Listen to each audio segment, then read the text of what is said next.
number one concern that we're hearing about right now is that I guess some teachers maybe believe that they've got word that you want to turn this school district into a charter school district, meaning do away with the CBA, not have the rules in place for teachers or the protections from the teachers and administration and management. What is your response to that? What are your feelings about doing away with the CBA as some people believe you want to do? Yeah, I think oftentimes people can get information and it can be misrepresented. That happens a lot in education, especially when you are running a large organization. And the information that has been brought to my attention, even by several teachers, really caught me off guard as a superintendent, because I've been very clear with everybody from day one that I don't have anything against school choice. I don't have anything against charters, but I'm a public school guy. I graduated from a public school system in Rochester, New York, and my body of work has been in nothing but public schools in some of the largest school districts in the country.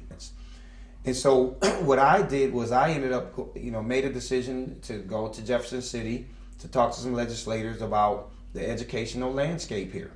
Not to go in and bash charter schools or anything of that nature, but to say, listen, it's not a level playing field. And what I presented to legislators and to the commissioner was, let's make sure that the playing field is level. Because DESE has a set of guidelines that public schools have to abide by that charter schools don't have to abide by. So what I was saying simply was, give us the same flexibility, right? Either have charters operate under the same rules we operate under, so when we're making these comparisons around growth and all of those different variables, attendance rates, let's make sure that it's a fair assessment of how we look against charters. Better yet, I said, then or else give us flexibility then, just like charters. Nobody's giving public schools the same kind of flexibility.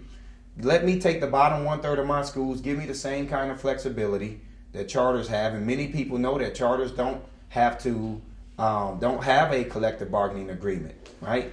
So what I'm doing is making an example of the flexibility that I think we need to have, because if we continue to open more charters, it ultimately further saturates the seats within this city.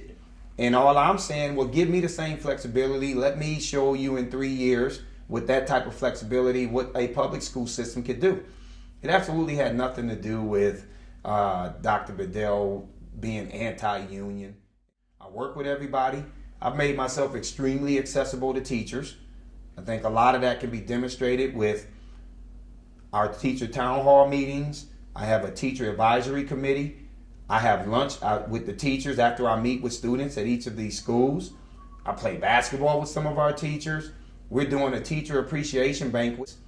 So I want people to know that I've never had a problem with the union. And yeah, negotiations is something that we go through. Negotiations aren't intended to go as smoothly as everybody would want. I'd love for us to be able to come to consensus, but that's the reason why you go into negotiations. When you presented those options to the commissioner, what was the response? Well, the commissioner said that we actually have more flexibility than we think. And that was refreshing to hear, because now I can sit down as we're building our strategic plan and we can work with our union. We can work with our teachers and our staff to say, hey, these are some things that I think we need to try to look at. I want us to be competitive. We want to have the same competitive advantages that charters or private schools or anybody else have.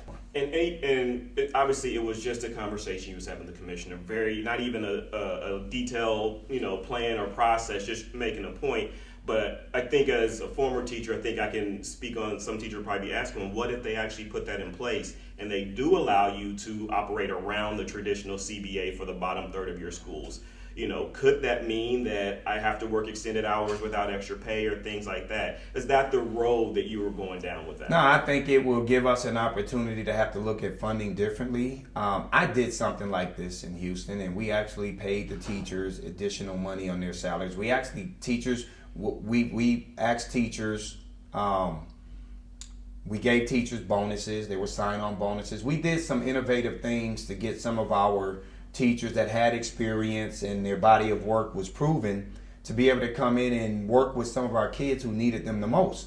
And what you want to do in a situation like that is you want to be able to give your teachers flexibility. So we're saying to teachers, here's a great opportunity for you. Here's what we want to do. So we're selling this to teachers well in advance. And the teachers who don't have an interest in wanting to be a part of that, they can go into another one of our schools.